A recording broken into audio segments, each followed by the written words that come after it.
Comic books have a very long, very convoluted history for the uninitiated. However, you can roughly break down most of it into ages. Your Golden Age, Silver Age, Bronze Age, and even the Modern and Postmodern Age. However, there are some odd times between 1980s and the early 2000s. The Dark Age, as some call it. The Iron Age, to others. It was darker, grittier, meaner than your Golden Age heroes or your Silver Age superstars. Even the Bronze Age edge was filed down to a meaner point. Your Witchblade, Hellboy, Crisis on Infinite Earths, hell, Watchmen, and a plethora of other stories were about that darkness that loomed in the era. At its best parts, it was a look at superheroes as an art form, their problems, their victories, and their faults. At its worst, it was Kilroy Edgelord and the Bloodhunter killed Gore-Fiend the Rape Spoiler. Cold Steel Wardens is a TTRPG about playing stories in that era of dark stories and mysterious investigations. Mostly. So what are we working with here?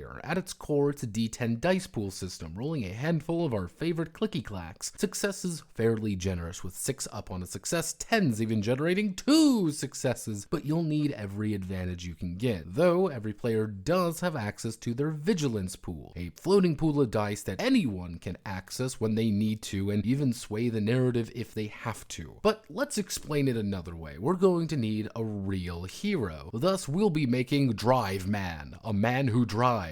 Our Mafia Nap, get it, summarizes our core being. These help break down our abilities for most of our direct actions. With 32 points and an average of around 4, we'll be working with quite a lot or very, very little, as being average is not really that good as being kind of a two-fisted asshole. These do have a variety of derived stats, such as how wealthy you are, just as well as how you can avoid getting hit. Skills, though, are the rest of the game. There are 25 total skills, ranging from gun to investigating, persuasion, and even just knowing the right people in the right places. With 85 points to work with, you can really pump those skills up, equal to one of your vitals plus 3. There is a catch though, 2 in fact. If you have a 0 in a skill, you'll roll no dice for it. You're effectively hopeless at it. And secondly, you're going to add your vital to the skill's final result. So let's take driving. Drive Man is attempting to get away from the cops, and let's say this is difficulty 10. With his 8 driving, he's going to roll 8 D10, but he has an accuracy of 7, meaning that he rolls only 3 successes. Oh no, but he'd actually still succeed by adding his accuracy score. What if you have a 0 then? You may be able to just roll your attribute instead, but that difficulty won't go down to match it. What this does mean though is that being untrained means you are super duper fucked when attempting it. It's a decent system, if a little bit convoluted to word sometimes, but now you get to masteries. If your skills are your bread and butter, masteries are your special abilities. Sometimes they may be just combat styles, letting you box better or do some John Woo shit. In others, they may help you see better, track better, be an actual fucking cop, or all-American badass. Drive Man has stunt driver mastery because he's Drive Man, though this does lead to your flaws. You're